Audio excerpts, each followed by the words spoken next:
All right, so we're back here at the Tour de Italia, a little bit of off and on rain.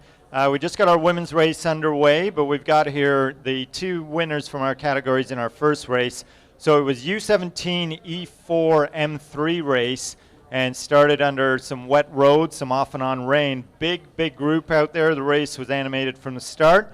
We had quite a few crashes off and on. So we're going to talk first of all to Tim Gale from Faction Smiles. So he was our M3 winner. So Tim, tell us a little bit when you're racing with these fast U17s. What, in your mind, are you racing the other M3s, or are you racing the whole race? I was trying to race the whole race. It does play into the race because you know, these under 17 guys, they're going to pull back brakes pretty quickly. There's a lot of them out there, and so they're not going to let much get away. So that definitely played a factor compared to like just a Masters race. But did try some things out there, and yeah, it was definitely wanted to get the overall, you know, get a good placing overall. So right. So coming in the last lap, you've got a pretty fast teammate as well in Dan Newton. And yes, sir. Do you guys try and set the sprint up together, or are you just surfing off the U17 wheels? What was your positioning and strategy last lap? We were watching each other a little bit, but it gets so mixed up at the end that I think we were just kind of going for broke at the end, and I was just trying to watch, and I knew it was a headwind coming down the final stretch, so I knew I didn't want to go too early. I wanted to kind of let people fade a little bit if they went too early, and yeah, so it ended up pretty good. And what about the crashes out there? I know Dan was involved in one. You get lucky to avoid them, or is it pretty slippery out there? Yeah, I kind of was right behind one on about the third lap, I think. And I just got up and got going and yeah, it didn't end up too bad. I didn't go down. I put a foot down, but that was about it. And yeah, but I was pretty fortunate there to not be involved in too much. So you got your kids here today, so a good day to see Dad on the top step. Yeah, it was great. They were watching and cheering us on. So awesome. Well, thanks a lot for there now. So great. Oh, really? She's racing now. Okay, so. So thanks for coming down. We appreciate you guys. Your team's been great to this race and supported us a lot, so we appreciate it. Yeah, it's a lot of fun. So if you want to pass it over to the young buck here. So Carson Mattern. So he was our U17 E4 winner and also the overall race winner.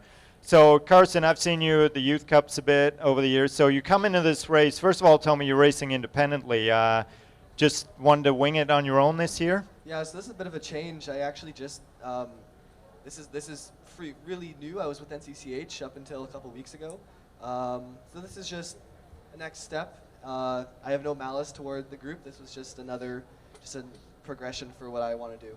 Right. So we saw you on one of those preems. You took a go at it, and you were up there, flashed a bit of speed. Did that give you a bit of inkling that you'd be able to contend at the end? Yeah, I was getting a little worried because normally I'm not a pack sprinter. It's something I try to stay away from. But kind of coming through for some of the intermediate sprints, the pace wasn't really too high, so I guess on the last one really nipped it a little bit. I wanted to see just kind of how everyone's legs were feeling and how I compared to that, and that's when I kind of realized, all right, this may be a race that I could win in a sprint because I am feeling good in that kind of area today. And like I asked Tim, the last lap, how did that play out for you? So I actually hit the front maybe with about half a lap to go, which is always kind of scary because you don't want to let off because then someone can just nip around you and you're swallowed. But you also don't want to go, really hard because you'll just lead out the guy sitting second or third wheel. So I think that was a matter of just really laying it down to string things out a little bit and make it hard for someone to come around, but also not to go too hard that you either wash out in a corner or burn yourself out with 300 to go. Right. So almost a bit of a double effort for you. This is a long sprint, right? Yeah, it was just slowly wind it up, and when you hit that top speed, like it's just time to go. It's do or die time, and. Right. And I'm sure having those junior gears and not cadet gears was nice today. Oh, no kidding, yeah.